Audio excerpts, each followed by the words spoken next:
far can we get if we sail a little bit high?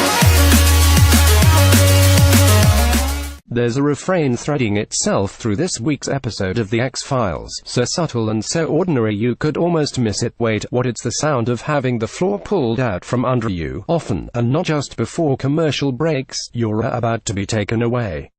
You're about to have your memories, as you know them, taken away from you. You're an alien, maybe everyone is. Your waiter's name is not Buddy. Wait, what is the sound of every episode written by Darren Morgan, but especially this one? In both style and theme, The Lost Art of Forehead Swipe feels like a follow-up to Season 3's Jose Chung's From Outer Space, the last episode Morgan wrote for the original series. Jose Chung's is another story about memory manipulation, punctuated by its own repeated refrain. I know how crazy this is going to sound, but that's what everyone says when they encounter aliens, or believe they have, and have to tell the story while also standing critically just a little outside it. Wait, what is what you get when 22 years have passed and no one thinks about how mad they sound anymore because the world's gone madder? It's remarkable that Mulder and Scully are still capable of feeling shock, not because they spend a 9 to 5 with the paranormal, but because they live in America in 2018. We find Mulder stomping through the door to the house in a terrifically breathable ghillie suit after a long day of squatch, an endeavor that was less about hunting for Bigfoot than it was about communing with nature, less about the truth, in other words, than how he feels while searching for it. Seems this past year all I've done is watch the news and worry that the country's gone insane, he tells Scully. She's been calling him all day. She wants to make sure they're still on for dinner tomorrow. At least one relationship is getting better while the world falls apart. But Mulder spots an X-tape to the window, his secret rendezvous signal, a call for help since the early days. He follows it to a parking garage, where the man waiting for him has been eating sunflower seeds, his secret rendezvous snack to pass the time. The man, a terrific Brian Husky, leads with Scully's favorite greeting, "Mulder, it's me."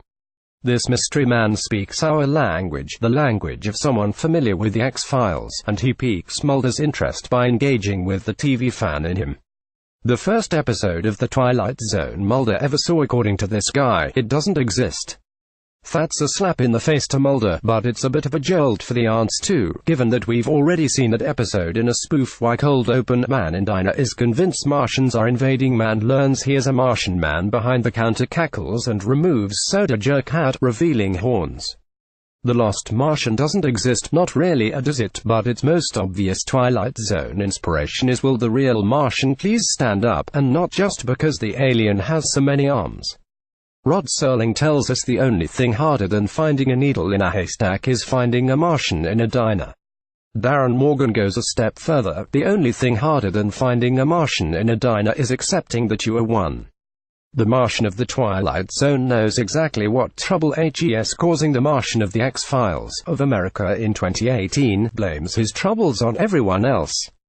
I know you think him crazy, but, he says, it's not me. It's the world. But of course it's him. He thinks AGS looking through a window at everyone else when AGS actually looking in the mirror. This is the episode of television that changed young Mulder, made him the man he is today. We see him in flashback, 8 years old, but with present-day Mulder's head cartoonishly pasted over the boy's body. It's an absurd sight gag, but it's also a nod to the way this memory is shaped more by Mulder's adult mind than it is by the facts. Mulder is determined to prove the Lost Martian exists, tearing through piles of VHS tapes while Scully taps her foot and begs to go to dinner. It can't be that good of an episode, she argues. But this isn't about the quality of the episode. It's about how Mulder felt while watching it. Nothing can be that great until nostalgia makes it great. And no one is immune to nostalgia. After appealing to Mulder by handing him something to search for, our mystery man appeals to Scully by handing her evidence, Goopo ABC, a Jello 1, 2, 3 doppelganger she remembers fondly from her childhood but can never find in stores. Color. Both agents intrigued. They meet the man in the parking garage. He tells them his name is Reggie something. He claims HES being erased by a program that's currently being used to manipulate memories at a massive scale, the same program responsible for the Mandela effect, which you may recognize as the disagreement your high school classmates keep having on Facebook regarding the proper spelling of the Berenstain Bears. Reggie believes there's someone out there making people forget when companies' products explode on impact. In a brilliant bit of editing, the episode skips when Reggie lists the companies and making it possible to deny even our most shameful history. It's no coincidence that he calls the phenomenon the Mengele effect, evoking a historical monster who escaped the consequences of his actions. Next, Return of the Urgats.